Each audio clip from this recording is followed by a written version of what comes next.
Imagine what your life would look like if you stopped accepting the barriers placed in front of you. Welcome to Limitless Living with Purpose and Joy, the podcast dedicated to discovering the alternatives. Each week, we tackle the 3 hurdles of limitations that get in our way: the external pressures of society, the internal noise of self-doubt, and the physical challenges that try to slow us down. Together, we will uncover the solutions to help us live our best lives. And now, your host, Trace Kingham. Welcome to Limitless Living with Purpose and Joy. I am Trace Kingham, and this is episode 4, Limitless Exploration and the Someday Trap. Our guest today is Leslie Sobnosky. She is a travel designer from Slo Luxe Travel. And when you think about limitless living, first thing that comes to mind for many is those bucket list trips, traveling, a life of luxury and relaxation. So we wanted to talk to Leslie about how we can take those ideas and really break down those barriers, those hurdles of limitation that we talk about on this podcast, those external hurdles, those internal hurdles, and those physical hurdles that prevent us from living the life that we dream of. And today I am so excited to have Leslie with us because she's got some great ideas and really powerful wisdom that she can share with us to really help us think about how we can live a life that is limitless. So let's welcome to the show, Leslie. Hi, Leslie. Hi. Thanks Hi. thanks for joining. I appreciate it. So today we're talking about something that helps feed the soul. And when you think about limitless living, I think about travel or that bucket list. So I know for Brad and I, my husband, we made the conscious decision of like, let's do this now. So for those listening, I really wanted to have an opportunity where you could share some of your wisdom that maybe someone should think about when they think about travel. So what piece of advice or limitless wisdom would you give them when they're navigating this overwhelming world of travel planning right now? What advice would you give them? So I've been doing this over 15 years. So I will say that the scope of what I do in this profession has changed a lot. When I started, I was in a big box agency storefront, and we basically were kind of order takers, right? Somebody would come Mm, in and they said they wanted to go to Italy. We would show them, like, oh, there's a couple of these different tours that we think would be a good option for you. Or we would find them hotels. And we kind of just went and built the trip for them. We still do that, but mm, there's a lot more that comes into play now. We've actually industry wide changed the term from travel agent to travel advisor, because there's more that goes into creating this architecture of a full experience now, instead of just here's this hotel and it's in a good location. We're focusing more on what does the client want to get out of the trip? What are they looking to feel while they're there? mm, mm, And, we're kind of now doing dinner reservations and finding them a good place to eat. We're hearing what is the story behind why they are taking this trip and what is something that they want to come home with. The landscape of travel has changed a lot in general. There has, just like the name of my travel agency, it's called Slo Luxe. It's short for Slow Luxury Travel. mm, Um, it became kind of the new thing, even though that was when I rebranded a couple years ago. It was still kind of up and coming, but that way of travel has always kind of spoken to me. mm, It's about connecting now with local cultures and wanting to have an experience that's authentic instead of something that's just created for you. mm, And that's also kind of changed in the luxury space as well, not just travel. But people are looking, instead of taking a trip and hitting all the big spots all at once, we're really now kind of focusing on what is this one or two places that really speak to you and are going to give you a broader sense out of the trip. Looking at travel as something that isn't just something you go on vacation to have fun, but something that could actually be life changing, life enriching. mm. Yeah, you have a story that I thought was really kind of shocking. If you could share that story about a client looking to do their wedding in Brazil, that's a really interesting story that I think really tells anyone listening how complicated and how much noise there is out there in this space. Yes. So, obviously, AI has become a thing. It's everywhere now, and it's talked about everywhere. And so I have had clients that have come to me and have said, like, "Hey, I ran this itinerary through ChatGPT, so on and so forth." I had a particular bride last year who came to me and she said, "I'm really looking to get married at this place in Brazil." And she had this photo. It was a wonderful waterfall on this white sand beach, and Mm, there was a rainbow. sounds And I mean, it was beautiful. a stunning photo. And I'm like looking at it, and I'm like, I'm gonna be quite honest, like, normally the weddings I do are like Caribbean and Mexico. I said, but I haven't actually like seen somewhere like this. And so working with one of our in-destination partners for South America, they're like, yeah, that place doesn't exist. That's totally an AI generated Oh photo. my So gosh. we've had Wow. a little bit of that going on. I had a similar situation to somebody wanted to see this waterfall in Santorini, and I was like, "I've never heard of that before, but, let me look into it." And again, one of our, in-destination partners was like, "Yeah, you're the 10th person this week to ask about the waterfall that doesn't exist." So, it's an Wow. interesting, landscape to kinda navigate now that, AI definitely has its purpose, and it's definitely used within the travel space, but it's not always correct, so Yeah, wow. I mean, that's wild. It perfectly illustrates why doing it yourself on the internet isn't always the best alternative. So let's just dive right into that. So, in this show, we talk about the hurdles that we all face that limit our lives, and external hurdles are one of those. So this story leads perfectly into that external hurdle. The internet gives us infinite access to booking sites, but as you said, it's just not always accurate, and it can be very overwhelming. And what I loved in Mhm. your opening statements is that you're really tapping into that joy, and I think that if individuals can tap into that joy, so, it can be confusing when you have more options than you know what to do with, and you may not get exactly what you're hoping for. So, are travel agents still a thing, or has it moved into more I think it sounds like more of what you're doing is travel designing. So, how has this evolved, and what do you recommend to those listening that they should, when they're trying to do something on their own, really cut through all that noise? That's a great question. Do travel agents still exist? Yes. I still do this full time. I would say that right now in the travel industry, there are those of us who have been doing this a long time. We have a vast amount of experience and we have built relationships with in destination partners, with Mm, suppliers, with hotels, resorts, so on and so forth, over the course of years and years. And so we are bringing something that we have already done the filtering for you, mm, right? So I am one of those, advisors that I am not very, reserved when somebody comes to me with, like, a resort or a mhm, hotel, and it's not something that I would personally pick. mhm. I will just flat out tell them, I'm like, "That place kinda sucks, but, I yeah, let love me that. hear what you're wanting, and I will find you one that is going to be what you were looking for." So we're kind of the filter, if you will. I'd say the biggest thing if you were planning something online is a lot of people get caught up in just the logistics of the trip itself, right? You Mhm, know, I let's say you're going to Italy, I wanna go to Venice, Florence, and Rome, and so they research every possible hotel and all the restaurants and all this stuff, and they overwhelm themselves, um, but what they really weren't looking at was, why are you going to Venice, Florence, and Rome? mm, Like, what was mhm, drawing you to that destination?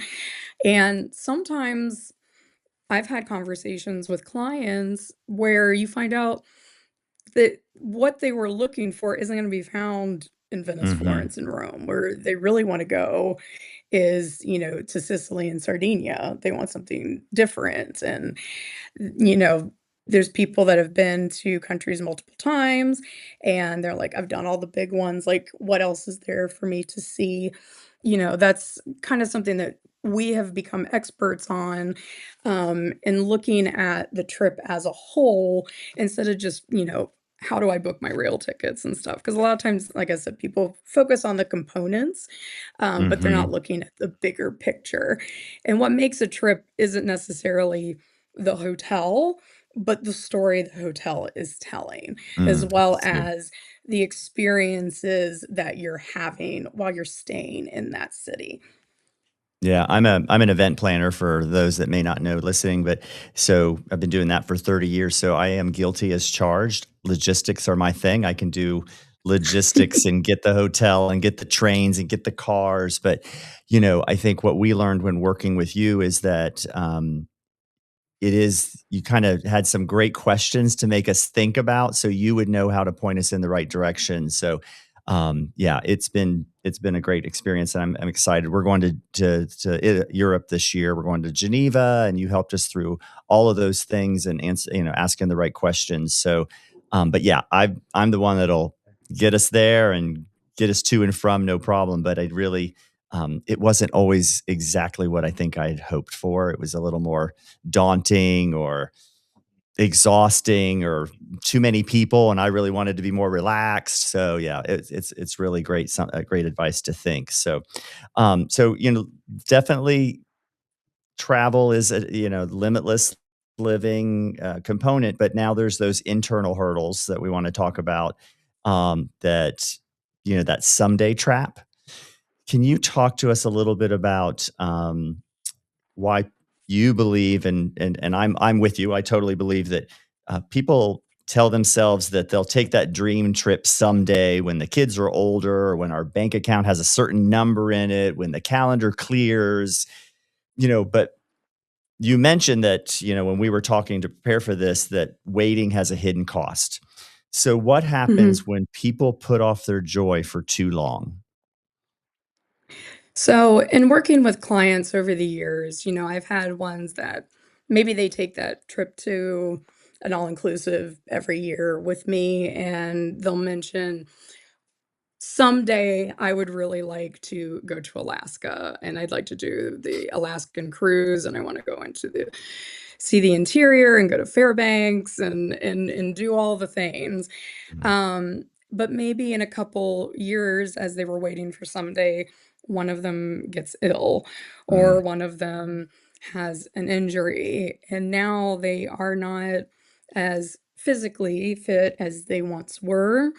In other instances, I've had couples where one of them has passed away as, time went on, and that mm. someday has now become something that is never gonna happen. Yeah. And I think there's something to be said. Sometimes people look at this like dream trip that they're like, well, as soon as I save, this amount of money, I will take this. Or as like you said, as soon as my kids are this age, then I think it'll be more appropriate to take this trip. Sometimes you don't need the perfect trip. Sometimes you just have this place that is pulling towards you and your soul. Mhm. And maybe you don't stay in the most glamorous hotel you've ever seen that you saw on Instagram. Maybe it's a little boutique place that's got 12 rooms Mm. and it's ran by one couple, but the overall experience and the memories that you make are the same. And I think a lot of times people get caught up in having this dream materialized, if you will, Uh-huh. when really Right. instead of putting it off, they should have just gone and made that memory that they may not get back. I can tell you I've done that a lot with my daughter who she's 9, and Mhm. I kept thinking like, "Well, I can't take her to Europe at this age because, she's not gonna understand it and yada yada." I took her to Paris when she was 5, and Wow. I have this photo of her looking over the bridge at the Eiffel Tower, and it is still one of my favorite photos. She is just in so much awe. So Oh, I think sometimes we, don't give them as much credit as we think we should, that they won't get as much out of it, but they do. yeah. Yeah, and we've done the same too, but luckily Brad and I have taken the boys since they were little. We just got them on a plane and we went, whether that's, Yeah. international, nationally. We just, took them to places so that they could see trains. We've done trains here in the United States and Donovan last year, our youngest son, we went to Italy on a cruise ship and we went to different stops there. And he just says that it was just great memories. So I agree with you. I think including the kids, and I love that advice of it doesn't have to be that, marble gilded, hotel Yeah, with the that 9 chandeliers. I mean, those are always lovely, and I love beautiful. It them, does, but but yeah, we could go visit those while you're staying somewhere maybe a little more affordable. So, but yeah, that's great advice. So, you also mentioned too that the world is changing around us. So some of the Mhm. locations might be changing and may not be available. So that someday trap could maybe impact that now. Because I'm of the belief today is the day. Let's do it. Yeah, I think that's something that COVID kind of taught us. Hmm. There was a lot of people who decided to pull the trigger on this trip that they've been putting off because it was the first time that the entire world was actually facing the reality that we may not be here tomorrow. And Hmm. that's, Right. something that is legitimate. But also, there's climate change. Like if you look at Alaska, the glaciers are literally melting and Yeah. they may not be there in 10, 20, 30 years. Iceland is another example. I know a couple people who were putting that off, and then the volcano hit, and the Blue Lagoon was literally just not open for a very long time Yeah. because of the situation over there. So, um, if, like I said, if there's somewhere that is pulling to you, I really do think the universe kind of has its way of like, this is what you need right Yeah. now. And sometimes people just need to go to a resort with their best friend, and, I have a client who said, "At least once a year, I have to go with my best friend to Mexico or the Caribbean or something and cry on the beach and drink too Hmm. many tequilas, and we bond," and sometimes that's all the trip is, and that's okay. Yeah. It For doesn't sure. always have to be something totally Yeah, life-changing. we have a friend going, she's down, she's just, going through some things right now and needed to unplug and sitting on the beach, taking walks just for a few days to re-energize. So I think it's important. And in episode 2, we talked to a guest, Suzanne, and she was talking about quieting the noise and tapping into your truth. And I think this Mhm. really can be part of that, is really understanding what your soul needs to really, get fed and with travel. And that's a great way of doing that. So now I want to talk a little bit about those physical hurdles. So as we age and like as you mentioned earlier, might have an injury. For me, it was I broke my back in my early 50s. Certainly really woke me up to think, wow, because I was, down for quite a while, but work through all of that. I'm healthier than I've ever been. I've never been more physically fit than I was in my 20s. And now I'm dealing with a little bit of hip issues because as we age, we get hip issues, and I work through that. But traveling can be physically daunting depending on where you want to go. So, what wisdom would you provide those listening that might be having some physical challenges or hurdles that they're facing, and can you help them through those things if you know that they have physical limitations that they're facing? Yeah, absolutely. I actually myself, I have rheumatoid arthritis, so, it's well contained at the moment, but Mhm. there have been times, that it has not been, Mhm. and I've had to kind of work around that, so to speak. I do work with clients who have mobility concerns. Honestly, I think one of the most mobility friendly ways to see the world is cruising. Mm. And sometimes people are first to be like, "Oh, I don't want to cruise. Like, I don't like people and I don't want buffets and stuff." But it really does make things very easy. It's going to take you Mhm. directly to the destination, and they're equipped to handle wheelchairs and mobility aids Mhm. and things like that. Because ADA is not really a thing once you are in Europe or in other Right. parts of the world. Mhm. We do navigate that as much as we can. I actually have a client in September who she's partially in a wheelchair, full time, like or part time in a wheelchair. But we have made accommodations, like they're going to Venice, and we made sure that they had a gondola that was able to get her in and out of the dock easy. We made sure all of the hotels were mobility friendly and they had mobility friendly rooms as well. Um, you definitely have to watch that in Europe because sometimes they don't even have an elevator. It's just Right. stairs. So yes, we were able to navigate those kind of things for people. The other thing that sometimes people dismiss, and I personally love it, both for if you have challenges with getting around, but also just you want to turn your brain off and not think about things, is what we call an escorted tour. So Mm, sometimes people hear that and they think of like a grandma on a bus with 65 people, and they're like, oh, that's not what I want. But mhm, they've really changed the way that they've structured them, and now they're small groups. It's never more than like 15, 16 people, and they're having longer stays in each city. They're not mm, hopping around, but you have somebody there as a guide with you at all times, which can be very helpful for someone who has a little bit of challenges. And they also are make sure that all the hotels are friendly mm. for that. For someone who has a larger budget, we also offer what we call like our white glove service, which would be 24/7 access and destination, and it's completely private. So Mhm. there's a wide range of things that we can do for someone that has challenges. It's great. And I know you mentioned that too, like building in an empty rest day, making sure that Mhm. you're Yeah. taking time and not planning a trip, go, go, go, go. That's what we felt like when we were on this cruise last year. It was like, go, go, go, go, go. And I just like, which was great because we got to see a lot of things, but you're in port for a day and you leave. And next thing wake up in the morning, you're in a new port, which is great. It's a great way to see and taste what but definitely we're going for 2 weeks. And it was important to find, when do we have a day of rest? When can we just You gotta relax? look for the itinerary that has a mix, yes. Yeah. So and I think you need to think about and be honest with yourself about the level of energy that you have or can sustain, because we're going to be walking a lot when you go to international travel, but even domestically, I have a friend going down Route 66 and they're giving themselves 2 weeks to do that trip. So I thought that was, she doesn't want to just go hotel to hotel to hotel. So I thought that was a great lesson there. So Leslie,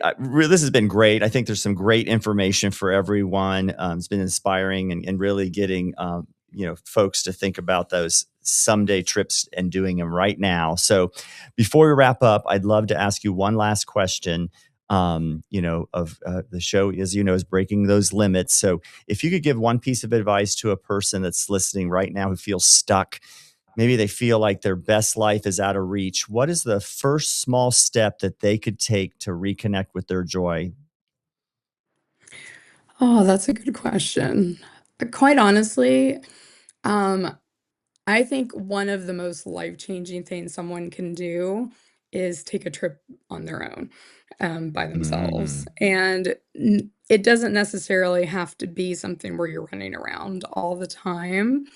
There is a big pull right now in travel of people who just want to go and literally be in silence for a week. They want mm, like a villa in Tuscany or a resort on or a small, rental on the beach, and they want to disconnect from their phones. They don't want to have a headline in their face every 5 minutes. They just want to be present. And one of the things that, mm, I actually had just written a newsletter about was this idea of people are looking for not just a vacation right now, they're looking for something that is going to remind them of how life was before we were constantly overstimulated. And mhm. they're wanting to like go and experience what it's like to be a farmer, on a pecorino farm, or to go Wow. and Yeah. see the olive grove trees and things like that. Because we have now just gotten ourselves into a society where we just never stop, and our Right. nervous systems are all dysregulated all the time, and it's Agreed. like an ongoing thing that people are coming to us and saying, I don't really want to, like, go something that's 3 nights and 2 nights and 2 nights. I just really wanna decompress, Yeah. and I think travel is one of the best ways to that because it literally gives you a certain amount of time where you can give up your responsibilities Mm-hmm. and the role, sort of speak, that you play day in and day out and be a different person. And Mm-hmm. letting yourself be alone and have that reset, I think, is something that really could fill someone's cup. That's beautiful. I love that, and I am all for that. I think if you have an opportunity to do that, to unplug, reconnect with yourself, it's going to lead you to a life that is just full of purpose and joy. So, thank you so much, Leslie. This has been great. Thank you for sharing your wisdom Thank and you. showing us how to travel without limits. Where can our listeners find you and Slo Luxe Travel and start planning their next adventure? So you can visit our website. It's just www.sloluxetravel.com. We're also on Instagram and Facebook. But Trace also has my information, which I'm sure he could share. I will. But Yeah, we're ready. Both of it's me and my partner Allison Mauser, and we have sent people all over the world. So we would that's love to awesome. help with your next Well, adventure. thank you for everything, Leslie. We will put all those links in the show notes. So don't get caught up in that someday trap. It's time to live fully now, explore, reconnect with yourself right now. So stop accepting the hurdles and start designing your life. And if you need a little help, call Leslie. So if this episode inspired you to pack your bags, please subscribe and leave a review. And don't forget to visit limitlesslivingwithpurposeandjoy.com for more resources and updates. I'm Trace Kingham. Let's live limitless. I'll see you next time. Thanks for listening to Limitless Living with Purpose and Joy. Subscribe and follow. New episodes are released every Wednesday. Find the show on Spotify, Apple Podcasts, iHeartRadio, Amazon, or wherever you get your podcasts. Visit limitlesslivingwithpurposeandjoy.com for more information on our topic and our guest.